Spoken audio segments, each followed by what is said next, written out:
आप सभी के लिए था। श्लोक नंबर 55 आपको सुनाना है एक एक करके। रेज योर हैंड एंड आप शुरू कर सकते हैं अपना अपना प्रेम मत कर्म। यस, शुरू करते हैं स्वपन प्रभु से। प्लीज स्वपन प्रभु। हरे कृष्ण गुरु जी, दंडवत प्रणाम।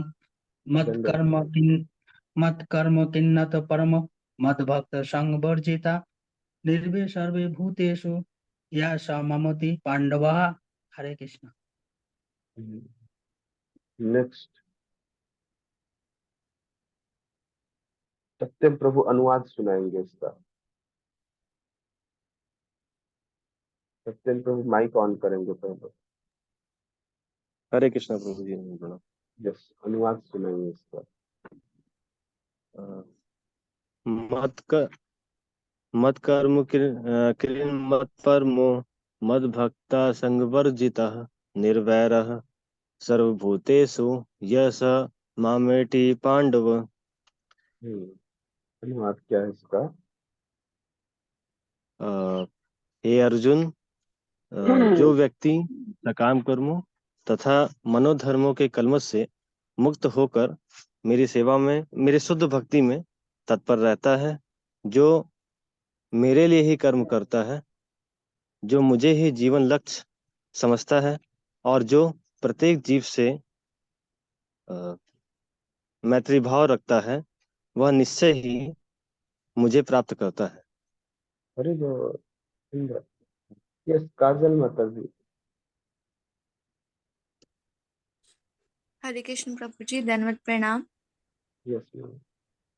मत कर्म कृत मत परमः, मत भक्तः संग वर्जितः, निर्वैर सर्वभूतेषु यः यः स मामेति पांडव। हरि बोल। यस, पूनम मैया।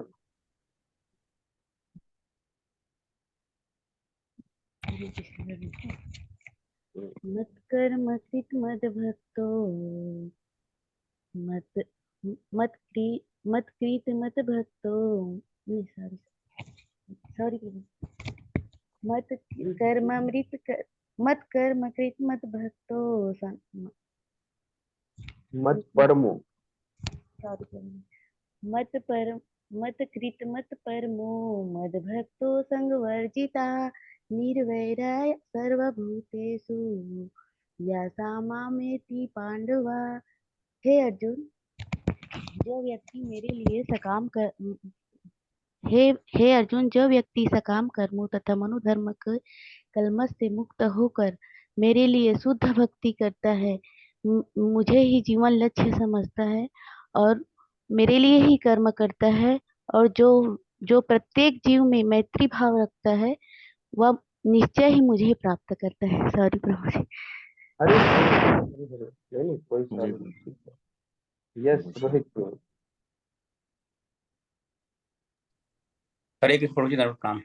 जय मत माता। कर्म मत परमा, मद भक्त संग वर्जितः, निर्वैर सर्वभूतेषु यः स मामेति पांडवः। यस, राहुल प्रभु।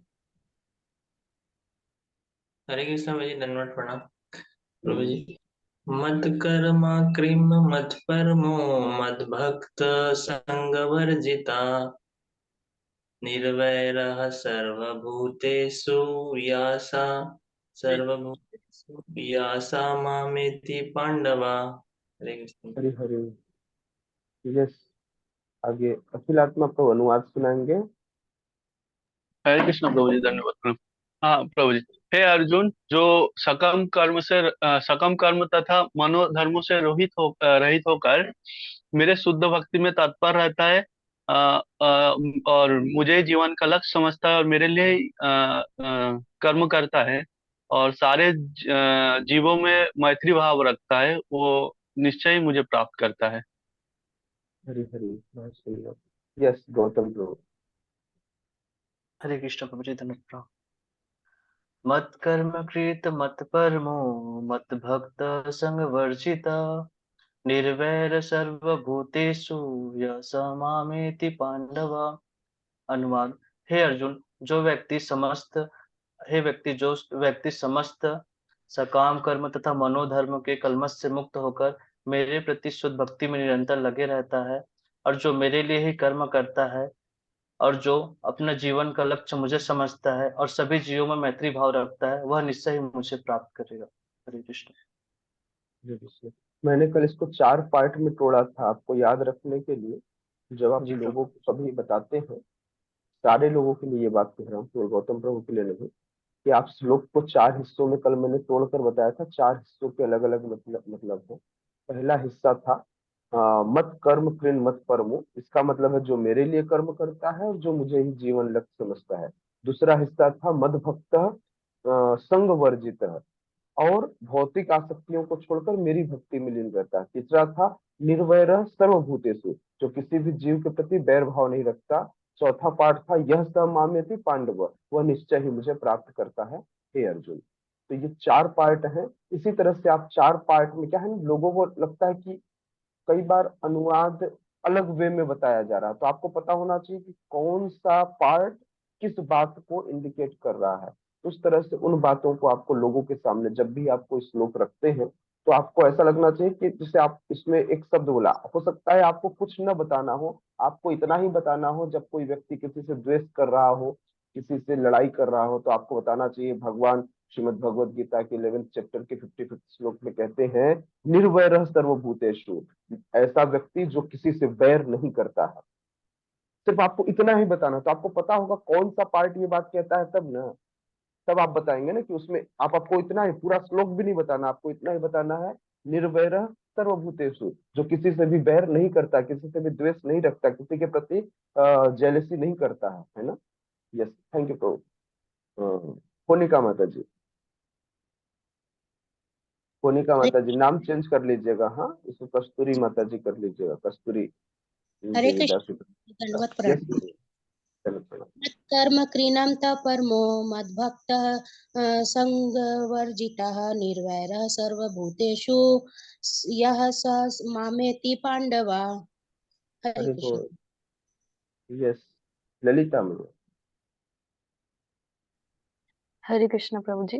मत कर्म कृत मत परमो मत भक्त संग वर्जित निर्वैर सर्वभूतेषु यः स मामेति पांडव। हरे हरि कृष्ण। बोल। यस, मीनाक्षी माता जी अनुवाद बताएंगे। हरे कृष्ण प्रभु जी, दंडवत प्रणाम।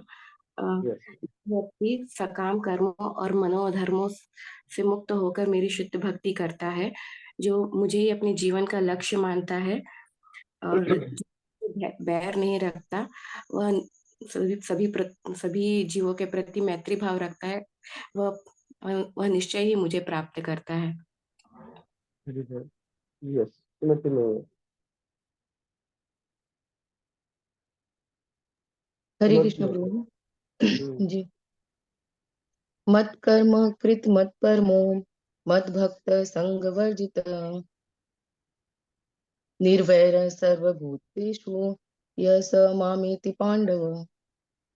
हरि बोल। यस, कृष्ण राधिका की माता जी। हरे कृष्ण प्रभु जी, दंडवत प्रणाम। हरि बोल।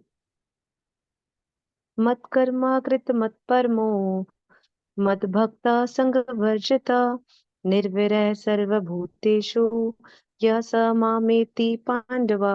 हे अर्जुन, जो सकाम कर्मों में तथा मनोधर्मों से मुक्त होकर मेरे लिए शुद्ध भक्ति करता है तथा सदैव सभी जीवों से समभाव रखता है और मुझे ही अपने जीवन का लक्ष्य समझता है, वह निश्चय रूप से ही मुझे प्राप्त हो जाता है। हरे हरि कृष्ण। बोल। यस, कुमुद, कुमुद वर्जिया माता जी। हरे कृष्ण प्रभु जी, दंडवत प्रणाम। यस मत कर्म कृन मत कर्मो मत भक्त संग वर्जिता निर्वैरः सर्वभूतेषु यः स मामेति पांडव। हरि हरि, बहुत सुंदर। Yes, Savitri ma'am.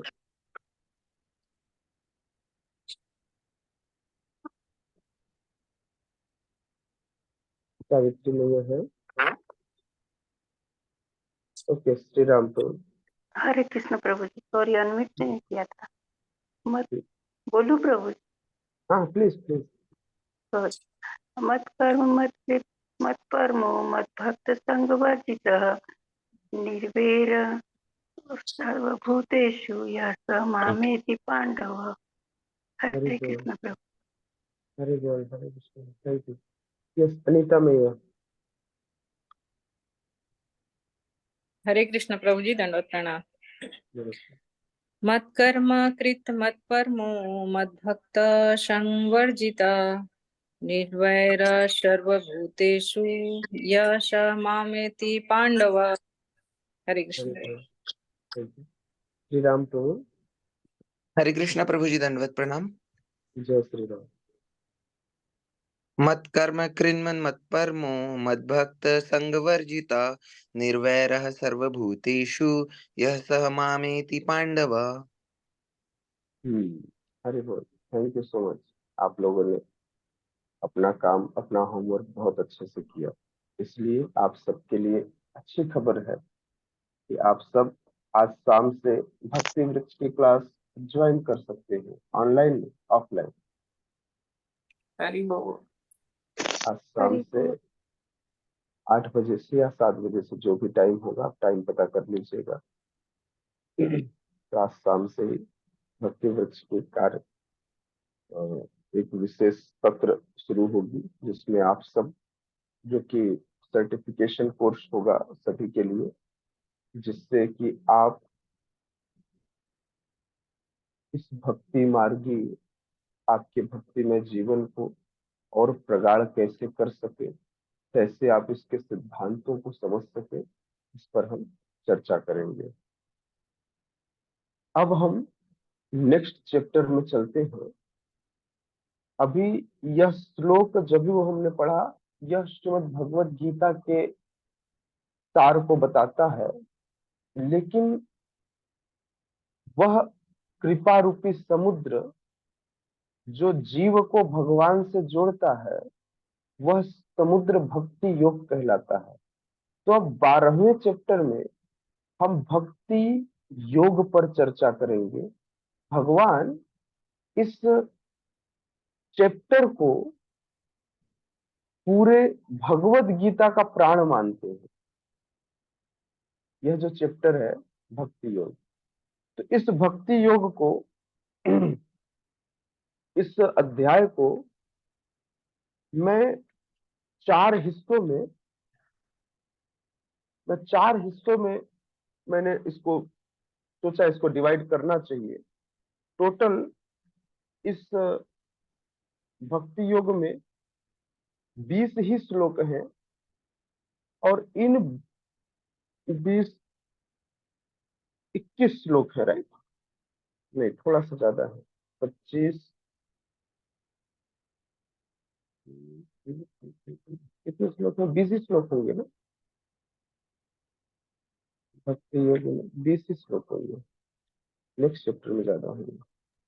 20 ही श्लोक, हाँ 20 ही श्लोक हैं, और इन 20 श्लोकों को मैंने 4 हिस्से में डिवाइड किया है। सबसे पहला है, यह चैप्टर शुरू क्यों होता है, तो सबसे पहला है अर्जुन का प्रश्न। सबसे पहला श्लोक, तो पहला श्लोक, पहला पार्ट, अर्जुन का प्रश्न, जिसमें कौन श्रेष्ठ है, सगुणवादी या निर्विशेषवादी, यह पहला हिस्सा है। दूसरा पार्ट होगा जहां पर भगवान सेकेंड श्लोक से लेकर 7वें श्लोक तक, दूसरे श्लोक से लेकर 7वें श्लोक तक ये बताते हैं कि सगुणवादी एवं निर्विशेषवादी की तुलना क्या है, दोनों में क्या सामंजस्य है और क्या सामंजस्य नहीं है, और उन दोनों की तुलना कर कर कृष्ण भक्ति की श्रेष्ठता सिद्ध करते हैं, है ना। तीसरा जो पार्ट है, वह दूसरे पार्ट में दूसरा श्लोक जो है, दूसरा श्लोक कृष्ण के जो ये कृष्ण के शुद्ध भक्त योग में श्रेष्ठतम होते हैं, इस बात का द्योतक है। तीसरा, चौथा और 5वां श्लोक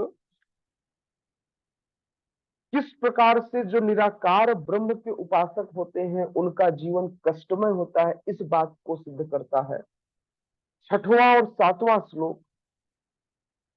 भक्ति सगुणवादियों का सरल और आसान मार्ग है। भक्ति किसका? जो सगुणवादी, जो भगवान को साकार स्वरूप में मानते हैं, उन लोगों के लिए सरल और आसान मार्ग है। जो भी व्यक्ति भक्ति करता है, मतलब जो भगवान के अनन्य भक्त हैं, तो ये आसान मार्ग है, इस बात का द्योतक है। 8वें से लेकर 12वें श्लोक तक यह तीसरा हिस्सा है जो भक्ति के अलग अलग स्तर को बताता है, स्टेप बाय स्टेप।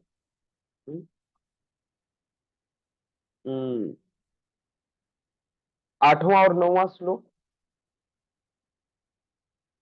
आंतरिक इंद्रियों द्वारा भक्ति, मतलब स्मरण से, मनन से और अभ्यास से, इसको कहते हैं आंतरिक इंद्रियों द्वारा, है ना। मन और इंद्रियों को कृष्ण पर स्थित करना, और यदि वह कठिन हो तो बार बार प्रयास करना, अभ्यास योग्य में। 8 और 9 में। 10वें श्लोक में भगवान कहते हैं बाह्य इंद्रियों से यदि प्रयास करना और कठिन होता है तो कहते हैं बाह्य इंद्रियों से कृष्ण के लिए कार्य करना चाहिए। पहले तो आंतरिक से करना चाहिए, 10वें में कहते हैं अगर कुछ ना हो तो बाह्य इंद्रियों से कार्य करना चाहिए। 11वें श्लोक में भगवान कहते हैं यदि मेरे लिए कर्म करना, मतलब कृष्ण के लिए कर्म करना कठिन है तो कर्म फल का त्याग कर दो।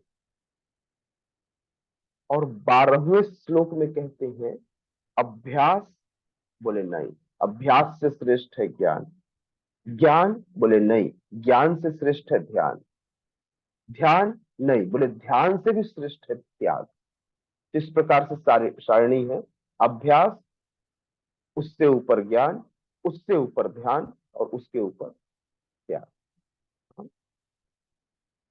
श्लोक नंबर 13 से 20 तक इस चैप्टर में कोई व्यक्ति कैसे भगवान का प्रिय बन सकता है, अर्थात कृष्ण प्रिय बनाने वाले गुणों की चर्चा करेंगे। श्लोक नंबर 13 से लेकर 20 तक कृष्ण प्रिय बनाने वाले गुणों की चर्चा करेंगे। एक भक्त के अनेक गुण, जिनमें कृष्ण के प्रति भक्ति प्राइमरी है, प्राथमिक है, और बाकी सब कुछ उसके जीवन में द्वितीयक है ना। ठीक है, तो शुरू करें।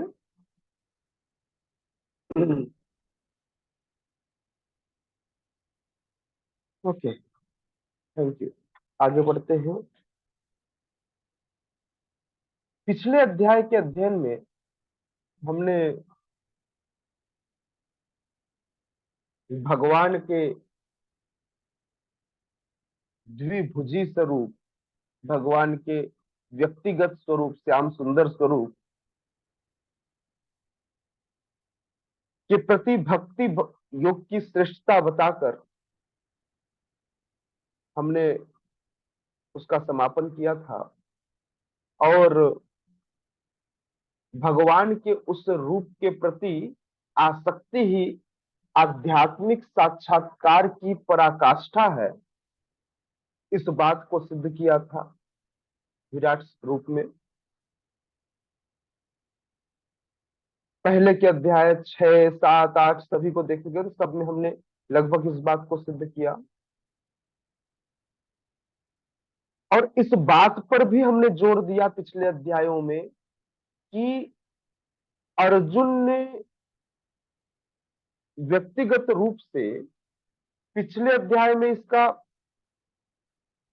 अनुभव किया है, फिर भी कुछ ऐसे लोग रह गए हैं जो निराकार ब्रह्म को ही श्रेष्ठ मानते हैं। इवन दो अभी तक के अध्यायों में प्रूफ हो गया, लेकिन अब क्या, कैसे निराकार ब्रह्म के उस टैग को, जो लोगों के अंदर कील बनकर ठुक गया है, उसको बाहर निकाले। तो इसलिए इस अध्याय में अर्जुन इन दोनों श्रेणियों की, सगुणवादी और जो निराकारवादी है ना, निर्विशेषवादी है, सगुणवादी और निर्विशेषवादी, इन दोनों गुणों वाले लोगों की तुलना कर रहे हैं, इन दोनों के बारे में जिज्ञासा कर रहे हैं। अर्जुन का सबसे पहला प्रश्न ही वहां से शुरू हो रहा है। कहते हैं कि वे कृष्ण के व्यक्तिगत रूप से आसक्त रहने की स्पष्ट विधि चाहते हैं, तो भगवान श्री कृष्ण अर्जुन को भक्ति योग के बारे में उपदेश देते हैं, और यही परम सत्य है, यही श्रेष्ठतम प्रक्रिया है, और भगवान की संगति करने का सबसे श्रेष्ठ साधन भी यही भक्ति योग है। कृष्ण यह भी इस चैप्टर में वर्णन करते हैं कि कैसे भक्ति के विभिन्न स्तरों का अभ्यास किया जा सकता है, और भक्त के वे कौन कौन से गुण हैं जिससे वह भक्त भगवान श्री कृष्ण का प्रिय बन सकता है। अर्जुन का प्रश्न पढ़ते हैं बड़े ध्यान से। अर्जुन उवाच एवं सतत युक्ता ये भक्तास्त्वां पर्युपासते, ये चाप्यक्षरं व्यक्तम तेषां के योग वित्तमा।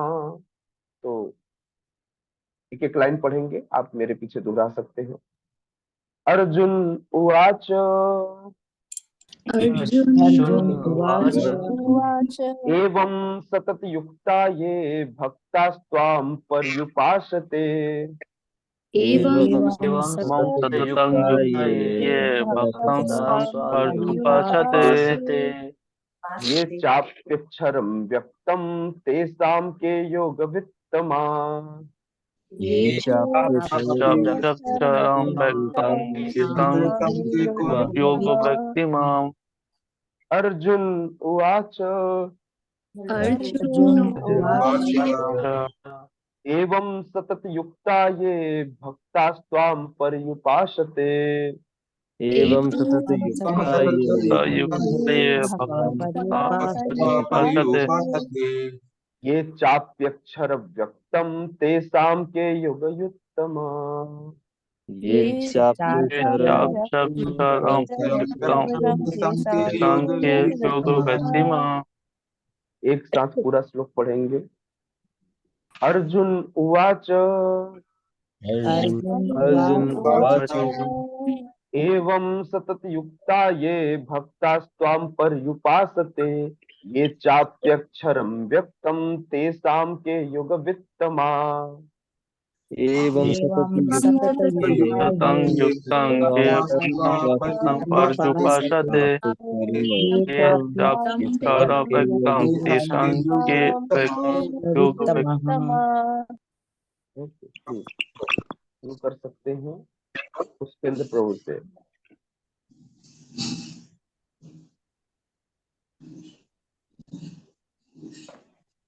प्लीज पढ़िए।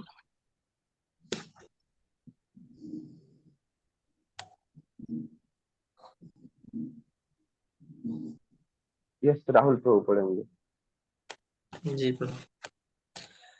अर्जुन उवाच एवं सतता युक्ता ये भक्ता सत्त्वपर्यप्सते, ये चाप्यक्षरं व्यक्तं तेषां के योगवित्तमा। हरे कृष्ण। हरे बोल। यस, ललिता माता जी। हरे कृष्ण प्रभु जी। एवं सतत युक्ता ये भक्तास्त्वां पर्युपासते, ये चाप्यक्षरम् अव्यक्तं तेषां के योगवित्तमा। हरे कृष्ण। यस, अनिल प्रभु। एवं सतत युक्ता ये भक्त्वास्त्वा पर्युपासते, ये चाक्षरं व्यक्तं तेषां के योग वित्तमा। यस प्रभु जी मैं करूं, मेरे लैपटॉप में आवाज नहीं आ रहा था। Yes please. अर्जुन उवाच एवं अब आ रहा है। सतयुक्ता ये भक्तसत्त्वा पर्युपासते ये चापक्षरमृतं तेषां के योगवित्तमः।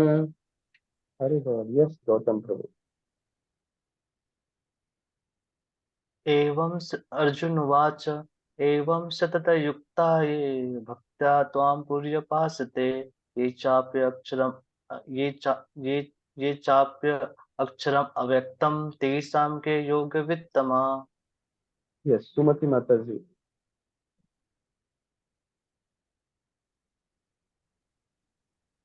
एवं सततयुक्ता ये भक्तास्त्वां पर्युपासते ये चाप्यक्षरम् अव्यक्तं तेषां के तेषां योगवित्तम्। के योगवित्तमः। यस तनु माता जी।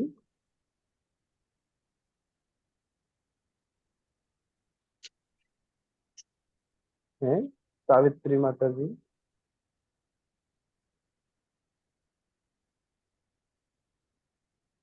ओके राधिका माता जी। सॉरी प्रभु जी, अनम्यूट नहीं हो रहा था। एवं सतम, बोलो प्रभु जी। जी जी। एवं सतत युक्ता ये भक्ता स्वाम पर्युपासते ये चाप्य अक्षरम व्यक्तम तेषां के योग वित्तमा। हरे यस कृष्ण प्रभु। राधिका माता जी। हरे कृष्ण प्रभु जी, दंडवत प्रणाम। अर्जुन उवाच एवं सततयुक्ता ये भक्तास्त्वां पर्युपासते ये चाप्यक्षरं व्यक्तं तेषां के योगवित्तमः। यस रोहित प्रभु। अर्जुन उवाच एवं सततयुक्ता ये भक्तास्त्वां पर्युपासते ये चाप्यक्षरं व्यक्तं तेषां के योगवित्तमाः। यस गौतम प्रभु।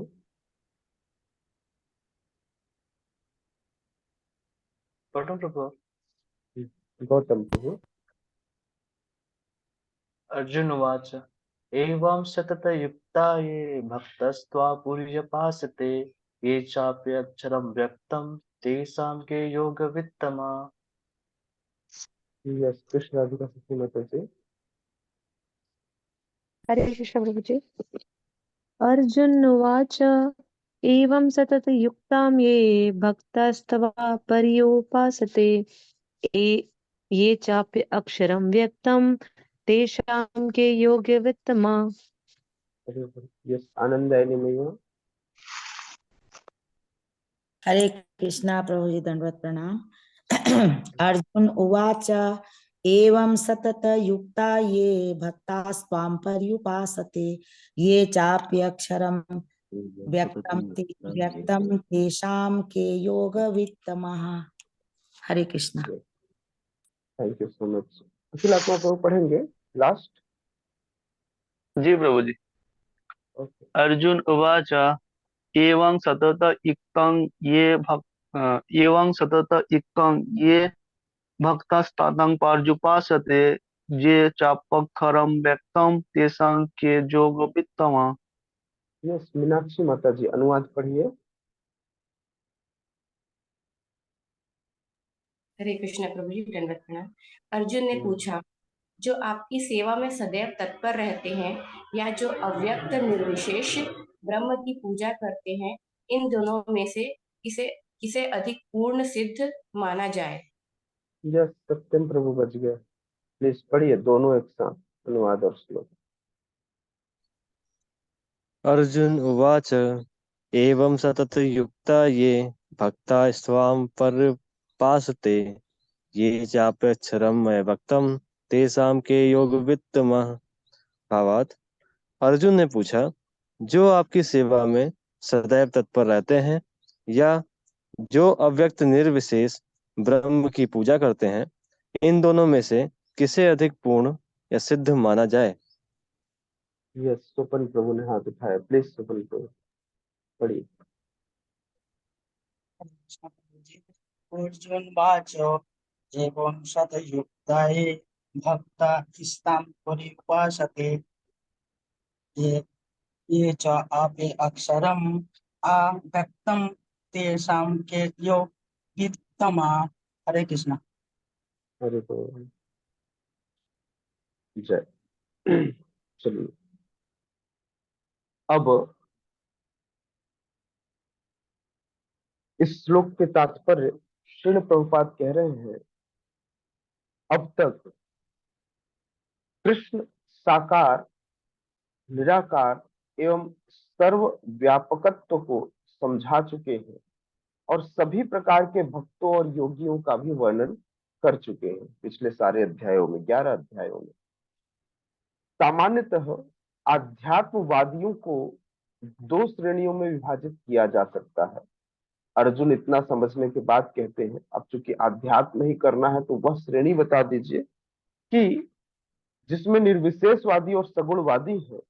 तो सगुणवादी भक्त अपनी सारी शक्ति से परमेश्वर की सेवा करते हैं। निर्विशेषवादी भी कृष्ण की सेवा करता है, किंतु प्रत्यक्ष रूप से न करके वह अप्रत्यक्ष निर्विशेष ब्रह्म का ध्यान करता है। इस अध्याय में हम देखेंगे कि परम सत्य की अनुभूति की विभिन्न विधियों में भक्ति योग सर्वोत्कृष्ट है।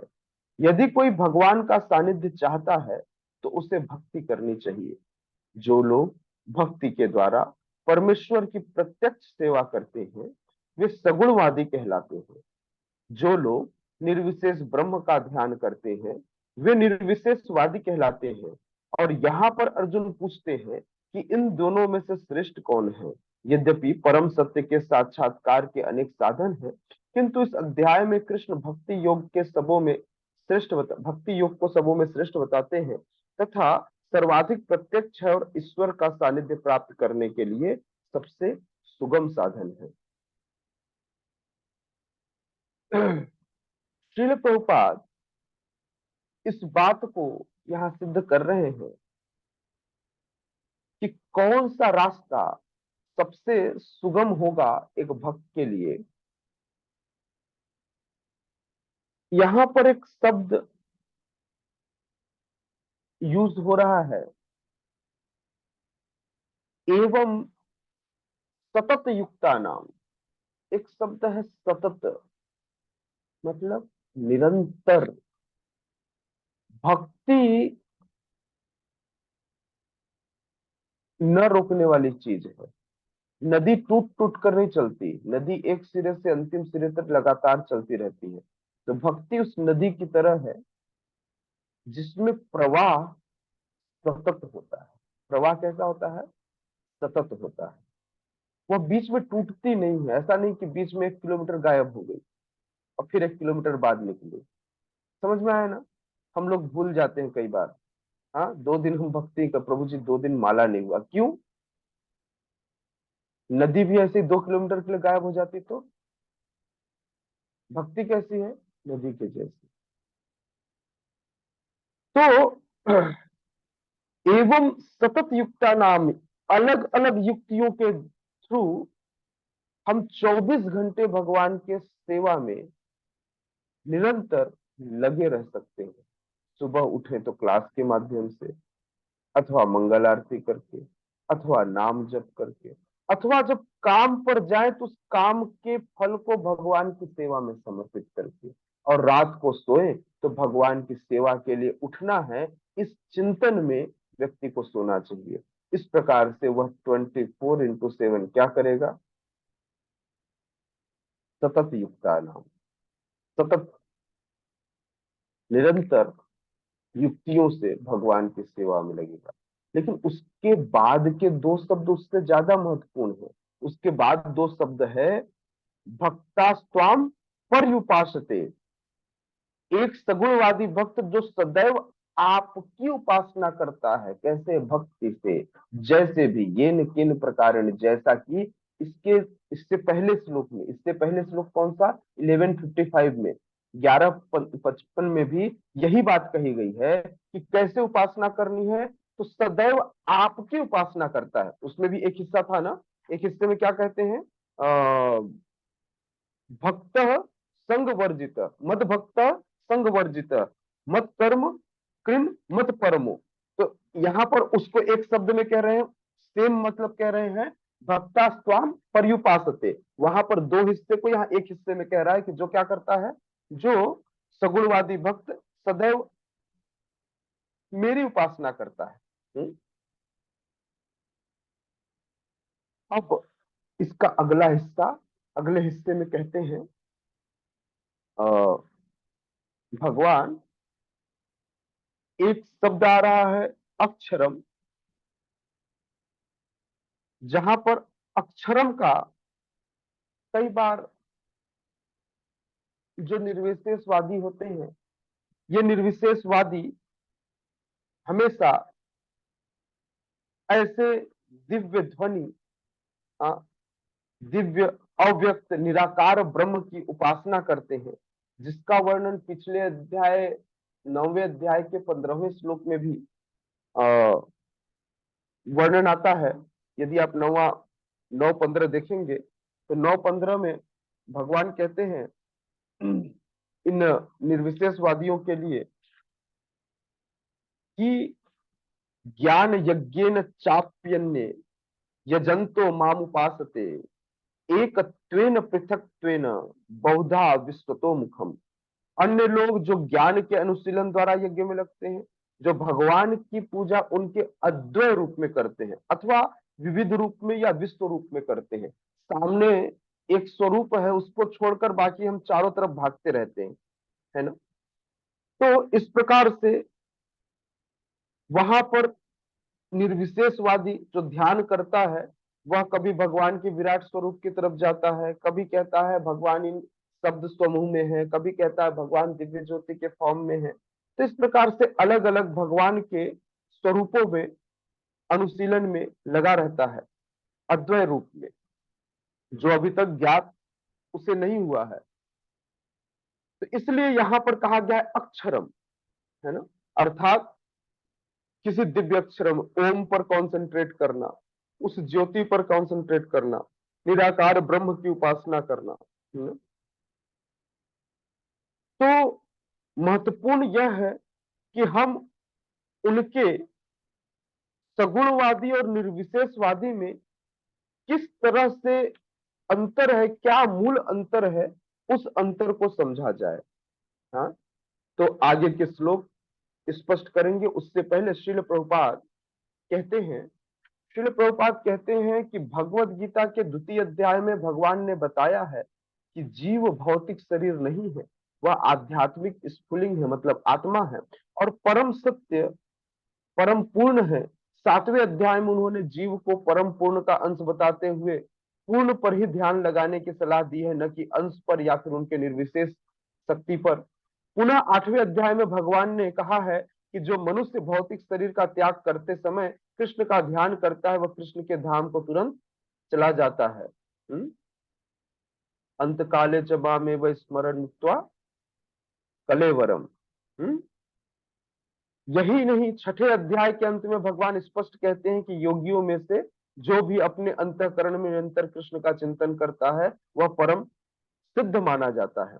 इस प्रकार प्रायः प्रत्येक अध्याय का यही निष्कर्ष है कि मनुष्य को कृष्ण के सगुण रूप के प्रति अनुरक्त होना चाहिए, क्योंकि वही चरम आत्म साक्षात्कार है। इतने पर भी ऐसे लोग हैं जो कृष्ण के साकार रूप के प्रति अनुरक्त नहीं होते, वे दृढ़ता पूर्वक विलग रहते हैं। यहाँ तक कि भगवत गीता की भी वे टीका करते हुए कुछ लोग कृष्ण को हटाकर बाकी सब कुछ बताते हैं श्रीमद् भगवत गीता में। हाँ, भगवत गीता की टीका में भी उन्हें निर्विशेष ब्रह्म ही नजर आता है, उन्हें लगता है ध्यान करना है। कुछ लोग तो ऐसा भी कहते हैं, प्रभु जी अगर ऐसा नहीं होता तो प्रभु जी भगवत गीता में भगवान ध्यान योग का वर्णन ही क्यों करते। आप ध्यान योग को ध्यान से पढ़ेंगे तो पता चलेगा ध्यान लगाना किसमें है, निर्विशेष पर नहीं। बिल्कुल ध्यान लगाइए, और ध्यान लगाने का तरीका भी भगवान इस ध्यान योग में बताते हैं। ऐसे टीकाकार कृष्ण को हटाकर सारी भक्ति निर्विशेष ब्रह्म ज्योति की ओर मुड़ते हैं। वे परम सत्य के उस निराकार रूप का ही ध्यान करना श्रेष्ठ मानते हैं जो इंद्रियों के पहुंच से परे है और अप्रकट है, न आंखों से देख सकते, न कानों से सुन सकते, न जिह्वा से उसे टेस्ट कर सकते, और न ही उसे स्पर्श कर सकते। अरे भाई, मैं तो उसी को तथ्य मानता हूँ। अगर ऐसा नहीं कर सकते तो फिर मैं कहाँ से मानूं?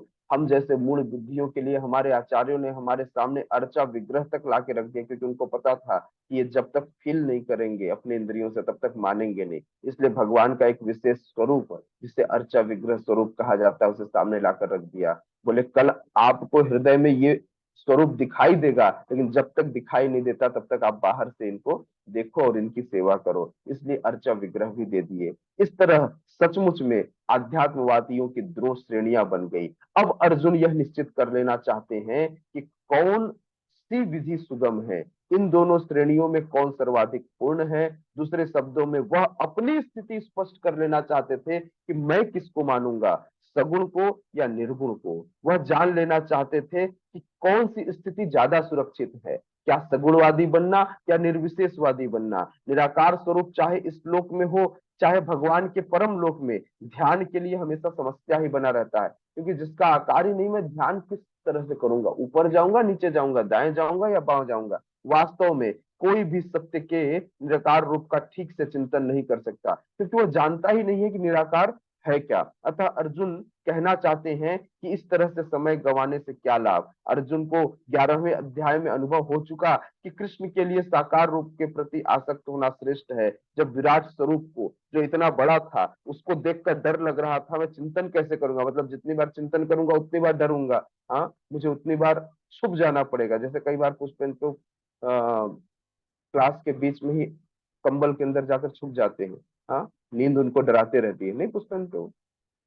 अर्जुन को 11वें अध्याय में यह अनुभव हो चुका था, क्योंकि वह एक ही समय अन्य सारे रूपों को समझ सकता था और कृष्ण के प्रति उसके प्रेम में किसी प्रकार का व्यवधान नहीं पड़ता।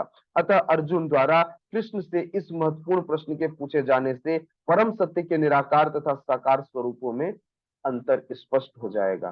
सोचिए, अर्जुन भगवान के जो भक्त हैं, ऐसे भक्त हम जैसे जीवों के लिए अर्जुन सब कुछ जानते थे, लेकिन हमारे लिए उन्होंने प्रश्न पूछा। ऐसा नहीं था कि अर्जुन को कोई चीज क्लियर नहीं थी, अर्जुन को क्लियर था, लेकिन उनको पता था आने वाले समय में यह हिस्ट्री क्रिएट होगा, जो कि ब्रह्मा जी के एक दिन में एक ही बार सुनाया जाएगा। बाकी समय में, अनिल प्रभु हैं, बाकी समय में कृष्ण तो आएंगे, लेकिन कृष्ण के ऐश्वर्य रूप आएंगे। कृष्ण गोलोक वृंदावन से नहीं आएंगे। उसके बाद बाकी समय क्षीरोदक्षाई विष्णु ही आंशिक स्वरूप में, विष्णु तत्व जो है वह कृष्ण बनकर आएंगे। उस समय वह अवतार होगा, वह अवतारी नहीं होंगे। इसलिए ब्रह्मा जी के एक दिन में कृष्ण एक बार आते हैं, राम जी भी एक बार आते हैं। कब आते हैं? इसी 7वें मन्वंतर के चौथे चतुर्युग में आते हैं, राम जी भी कृष्ण भी। और पूरे पूरे ब्रह्मा जी के एक दिन में वराह अवतार भी 2 ही बार होता है। और इस प्रकार से कुछ विशेष है, राम जी साकेत धाम से एक बार आते हैं, बाकी समय में भी राम आते हैं, लेकिन वे राम साकेत धाम से ना आकर फिर से क्षीरोदक्षाई विष्णु के अवतार होते हैं।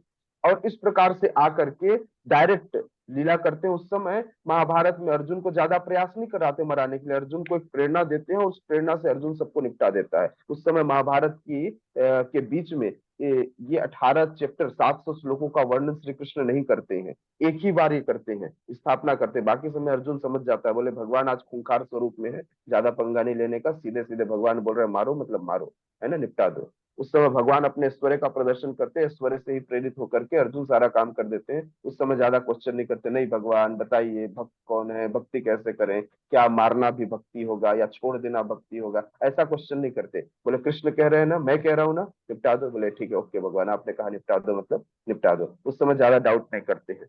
लेकिन भगवान को लगा बीच में फिर से भक्ति की स्थापना कर देनी चाहिए। भगवान को ये न सोच ले कि मैं कह रहा हूं या मैं जबरदस्ती इससे काम करा रहा हूं, तो भगवान ने फिर सिद्धांत की स्थापना की। वह ब्रह्मा जी के एक दिन में एक बार ही करते हैं, जो हर चतुर्युग में चलते रहता है। यह शिक्षा हर समय रहती है, शिक्षा हर समय रहती है, लेकिन बार बार स्थापना नहीं होती। स्थापना कब होती है? इसी वैवस्वत मनु के काल में ही, 7वें मनवंतर में ही, है ना। Okay, now question time. Then tomorrow onward we will see shloka number 2 to 7.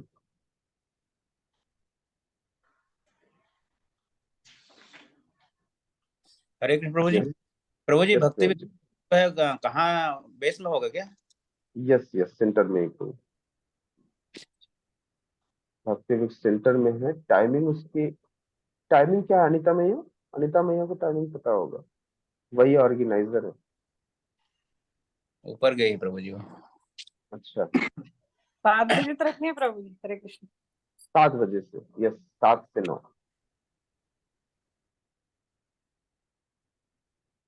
7 से 9 भक्ति विक का कार्यक्रम है, 2 घंटे का। Okay, thank you. प्रश्न खत्म। अच्छा, राहुल प्रभु कुछ कहना चाहते हैं, प्लीज प्रभु। हरे कृष्ण प्रभु जी। प्रभु जी कहता है कि मतलब भगवान को मतलब दो ही जैसे मतलब सगुणवादी और निर्गुणवादी यही दो ही चीज से ही मतलब देखा मतलब उनकी पूजा की जाती है, भक्ति की जाती है। जैसे लोग निर्विशेषवादी होते हैं या सगुणवादी होते हैं, यही दो ही फॉर्म होता है उनको अर्चना पूजा करने के लिए। दीदी चाय रखूं? हाँ हाँ, मेरी भी चाय रख दीजिएगा। सॉरी सॉरी प्रभु जी, धन्यवाद प्रभु जी, थैंक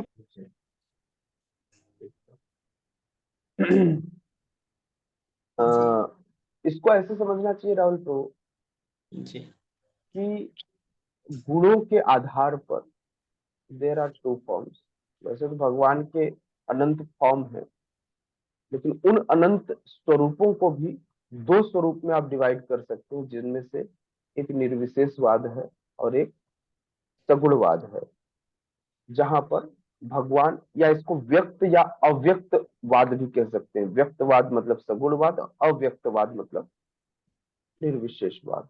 तो भक्ति करने के लिए यही 2 ऑप्शन है, जिनमें जहां पर भगवान व्यक्त स्वरूप में आपको दर्शन देंगे अथवा अव्यक्त स्वरूप में दर्शन देंगे। तो अव्यक्त स्वरूप में क्या दर्शन देंगे, क्योंकि दर्शन तो कुछ होगा ही नहीं, सब कुछ अव्यक्त रहेगा। तो आप दर्शन करने के लिए भागते रहोगे, घूमते रहोगे कि कहाँ? आप भागते रहोगे आध्यात्मिक आकाश में। हाँ, आध्यात्मिक आकाश में घूमते रहोगे, कुछ नहीं दिखाई देगा, लाइट ही लाइट दिखाई देगा। आप आए थे शांति तलाश में, लेकिन वहां पर सब कुछ अशांति हो गई, क्योंकि हृदय बोल रहा है कुछ तो ढूंढ के लाओ, लेकिन कुछ मिल ही नहीं रहा है, क्योंकि सब कुछ अव्यक्त है ना। ब्रह्म ज्योति में घूम रहा, और इतना बड़ा है ब्रह्म ज्योति, घूमते घूमते थक गए। यहाँ जब व्यक्त फॉर्म था तब तो ब्रह्मा जी को कुछ नहीं मिला, नाल के अंदर घुसे तो उसके जड़ तक नहीं पहुंच पाए।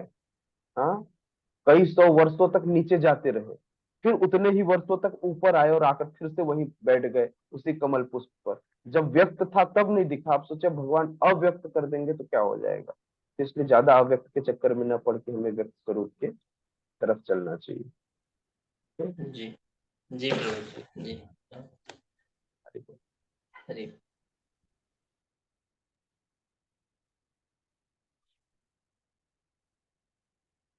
यस स्वपन प्रभु। हरे कृष्णा प्रभु जी, धन्यवाद, प्रणाम। भक्ति का अर्थ थोड़ा समझाएंगे? भक्ति भज धातु से बना है, जहां पर भगवान के प्रेम में भक्त अथवा भक्त के प्रेम में भगवान भज जाते हैं, बंध जाते हैं, है ना, उसको भक्ति कहते हैं।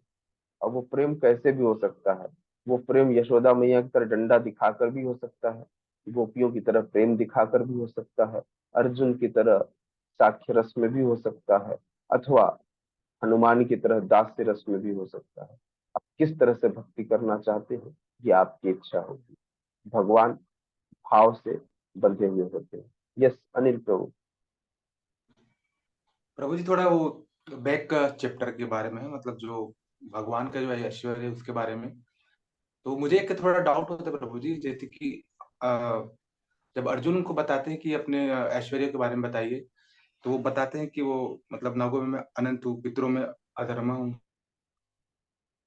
और भक्त प्रहलाद प्रहलाद हूँ, दमन करने वाले में काल हूँ। फिर लास्ट में बोलते हैं कि मैं पांडवों में अर्जुन हूँ। तो अर्जुन तो उनके सामने है, तो भगवान कृष्ण किस बेस पे बोलते कि पांडवों में अर्जुन मैं हूँ? वो तुझे मुझे समझना था प्रभु जी। भगवान बताते हैं मैं अच्छों में अच्छा हूँ और बुरे में बुरा हूँ। पांडवों में सबसे जो टॉप मोस्ट था वो अर्जुन था, इसलिए भगवान बोल रहे हैं इसमें जो बेस्ट क्वालिटी है ना वो मैं हूँ, और वर्स्ट भी मैं हूँ। तो इसलिए भगवान अधर्म में भी बता रहे हैं कि कौन हूँ मैं। इसलिए भगवान ने इस, अगर भगवान, बाकी सब कुछ भी भगवान का एक्सपांशन है, बस मूल चीज देखा जाए तो कौन है भगवान, तो भगवान उस स्वरूप का वर्णन करते हैं मैं कौन हूँ, है ना। तो पांडवों में वो अर्जुन के स्वरूप, क्योंकि नर नारायण स्वरूप में भी नर जो थे वो अर्जुन ही थे, और नर नारायण भगवान का युगल अवतार था। नर को, नर का जो रिप्रेजेंटेशन कर रहे थे वो अर्जुन कर रहे थे, तो भगवान का एक स्वरूप भी अर्जुन है। तो भगवान, ऐसा थोड़ी कि भगवान कृष्ण वहां पर सामने हैं तो उस समय बाकी सबका अस्तित्व खत्म हो गया है, नहीं। भगवान अपना अनंत स्वरूपों में विस्तार करते हैं, उस अनंत स्वरूपों में एक स्वरूप अर्जुन भी है। अर्जुन इस स्वरूप में भी भगवान को रिप्रेजेंट कर रहे हैं।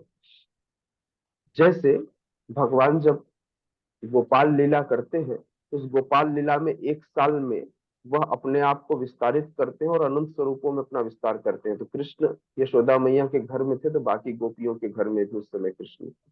तो भगवान के लिए यह मुश्किल थोड़ी है कि अपने आप को अर्जुन के स्वरूप में भी रखना और कृष्ण के स्वरूप में भी रखना, दोनों स्वरूप में भगवान रह सकते हैं, इसमें क्या दिक्कत है। हाँ, लेकिन भगवान इसको उस रेस्पेक्ट में न कह के भगवान यह बता रहे हैं कि जो श्रेष्ठतम चीज है किसी भी डिपार्टमेंट में वह मैं हूँ। उसके अलावा इस बात की पुष्टि स्वयं ब्रह्मा जी भी कहते हैं। ब्रह्मा जी कहते हैं अनादिर आदिर गोविंद सर्व कारण कारणम, सभी कारणों के कारण भगवान ही है। तो आपके भी कारण भगवान है, और समस्त जीवों के, समस्त चीजों की उत्पत्ति के और समस्त चीजों के विनाश के भी कारण भगवान है। यस प्रभु जी।